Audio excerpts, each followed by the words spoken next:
Hello! ఇవాళ ఎందుకో నాకు గోంగూర పచ్చడి తినాలనిపిస్తుంది. ఒకసారి ఆ రెసిపీ ఏంటో చూద్దామా మరి?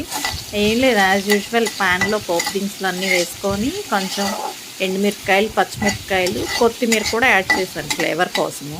కొంచెం ఇంగువ కూడా వేసుకుందాము. చూడండి గోంగూర అంత ఫ్రెష్‌గా ఉందో.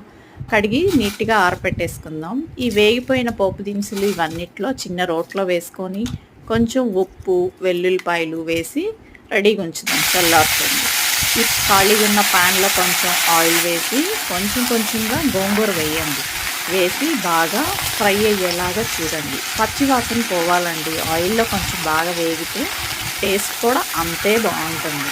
ఇంకొంచెం స్పూన్ ఆయిల్ వేసుకొని మిగిలిన గోంగూర కూడా యాడ్ చేసుకొని మొత్తం అలాగా మూత పెట్టి మగ్గించండి.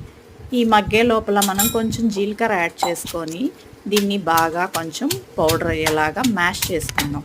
ఈలోపు ఏం చేద్దాం, గోంగూర మగ్గిపోయిందిగా, అందులో 2 టమాటా ముక్కలు వేసేసి ఇంకొంచెం ఒక స్పూన్ ఆయిల్ వేసి బాగా కొంచెం వేపండి. ఆ టమాటాలు కూడా గోంగూరతోనే బాగా మెత్తగా మ్యాష్ అయ్యి మగ్గాలన్నమాట. ఇది డిఫరెంట్గా ఉంది కదా ఈ పికిల్. అలా మగ్గాక బాగా దాన్ని కూడా రోట్లోకి మార్చేసుకొని బాగా ఇలా దంచుకోండి. మీకు కొంచెం సాల్ట్ చూసుకొని తక్కువైతే కొంచెం యాడ్ చేసుకోండి.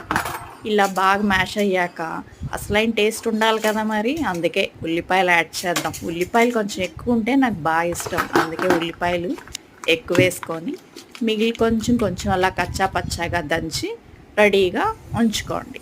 పోపు వేద్దామా? పోపులో కొంచెం ఇంగువ ఎక్కువ వేసి వెల్లుల్లిపాయలు, ఎండుమిర్చి, ఇంగువ వేసి కొంచెం ఆనియన్స్ కూడా వేస్తే ఈ పోపులో టేస్ట్ డిఫరెంట్ అని చెప్పాను కదా నేను.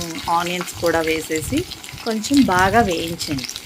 బాగా వేయించిన తర్వాత పోపు కొంచెం వేగాలి బాగా, కొంచెం పచ్చిగా ఉండకూడదు. ఆనియన్ కొంచెం వేగేంత వరకు వేయించి బౌల్లోకి తీసుకొని పోపు కూడా ఇలా కలిపేసుకుంటే బౌల్లో మన గోంగూర పచ్చడి రెడీ అయిపోతుందన్నమాట.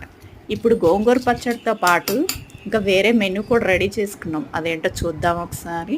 గోంగూర పచ్చడి, వేడిగా అన్నము, చారు, గడ్డ పెరుగు, ముద్దపప్పు అండ్ చిక్కుడుకాయ ఫ్రై. ఈరోజు మా ఇంట్లో మెనూ ఇది. మీ ఇంట్లో ఏంటి చెప్పండి?